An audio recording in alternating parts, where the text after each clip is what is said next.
always looking at a lot of the topics that I would like to talk on the channel. I wanted to talk about Suicide Squad. I'm not doing a review on the film. I really love the film, but I think it was way more fun if I talk about all the deaths in the film. James Gunn had mentioned this. A lot of things are gonna die, and for the most part, he delivered on that promise. The criteria for the list is how gruesome it was, the reaction that he got out of me, the weight that he had in the film. On number 14, we got Mateo Suarez. He's the guy that burned the birds, had Harley Quinn chained up, and electrocuted. I mean, his whole death was that he got taken over by one of Taro's minions.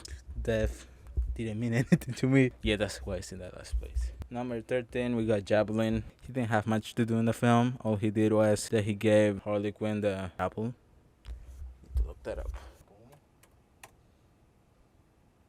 Oh, the name is a Javelin, I think. Yeah, Javelin. So he's literally named after an object. On number 12, we got the rest of the Corto Maltese generals. These were the guys that took over the town. They were not the people in power. I really like this thing. They get caught by the resistance or the freedom fighters. There's not much to it.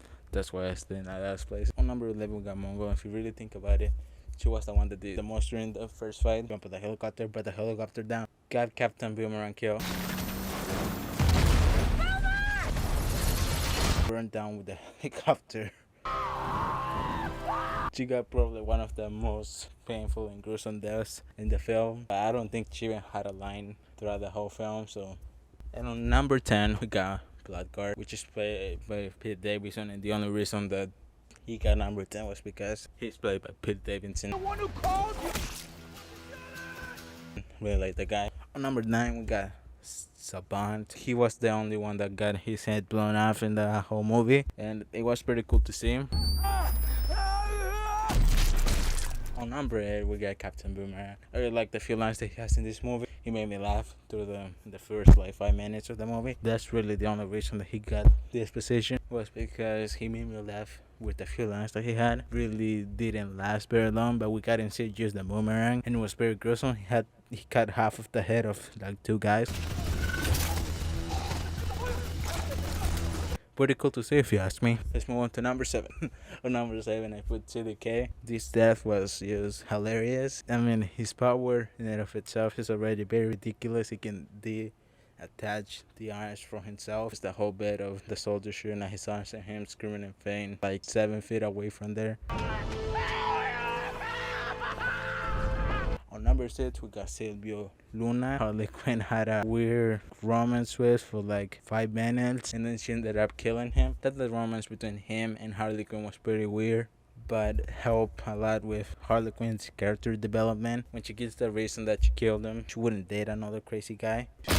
Recently, I made a promise to myself that the next time I got a boyfriend, I'd be on the lookout for red flags, and if I saw any, I would do the healthy thing. And I would murder him. And when he started talking about killing kids, that was a start for her, which I respected. On number 5, we got the Thinker. I mean, his character, he was just an annoying guy. He just a mad scientist. That's all he's playing. But when it comes to it, he gets really scared and asks for forgiveness. Star, of course, doesn't comply with, and freaking destroys the guy. Number 4, and maybe this will be a surprise, I got Taro. Yes, he's the villain of the film. He destroys a whole city and kills a lot of people. But when you really think about it, he never asked for none of it. Kidnapped from the space and then experimented on for no reason. One of the themes in the film about America putting their nose where it doesn't belong. I want to make this political, but I think you know where the movie was going with the whole storyline with Taro. He said something along the lines like, I was happy floating, staring at the stars, which basically just means that he really didn't ask for any of the stuff that happened to him, and then it's just really heartbreaking, you know.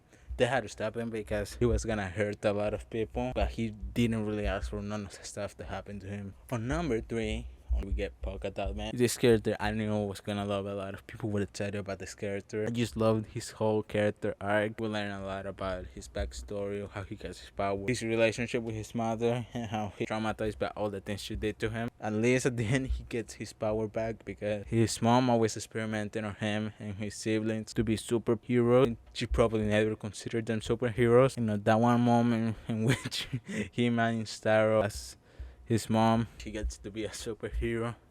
Then immediately dies right after. I'm a superhero! I wish we would see him in more movies, but he's already dead.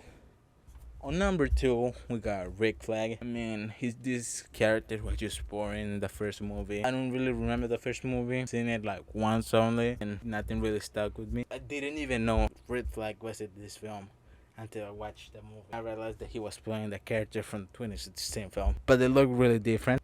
I'm gonna try a comparison right here. With the power of editing, I didn't really have any expectations for it. Red Flag was just great in this movie. Had this whole arc. He was funny. He was the heart of the team. Not really the leader, because the leader was Bloodsport, but he got a big presence in the movie. The whole fight with Peacemaker was just great. Him deciding that he doesn't want to be a puppet and he wants to reveal all this information to the public, which at the end the public doesn't get that information because the bad guys use it to their own benefit, which makes sense because they're bad guys. His death is really heartbreaking when it happens, when he gets stabbed in the heart. Number 1, we got Milton. I just put Milton here for the sake of it. I mean, I thought the whole scene that happened after his death was great. I mean, the character didn't really do anything. Apparently, Polka Dot Man had a really great bond with him. And yeah, like, what was Milton gonna do? And in the honorable mentions, we got Weasel. I think his death was really hilarious. He really set the tone of the film at the beginning, but he's not really dead, so he's just getting an honorable mention. Peacemaker, honestly, I think was my favorite character. I mean, John Cena really blew me away with his performance. I wasn't really expecting what he did with the character, and when he goes to his villainous side, I totally believe it. I wasn't seeing John Cena anymore. I was seeing Peacemaker. And yeah, I really loved the character. But the guy was really an asshole. The guy's a real asshole. He betrayed his team. You know, when you really think about it, Peacemaker is a real asshole. You know, he kills children and women used for the sake of peace. He's a real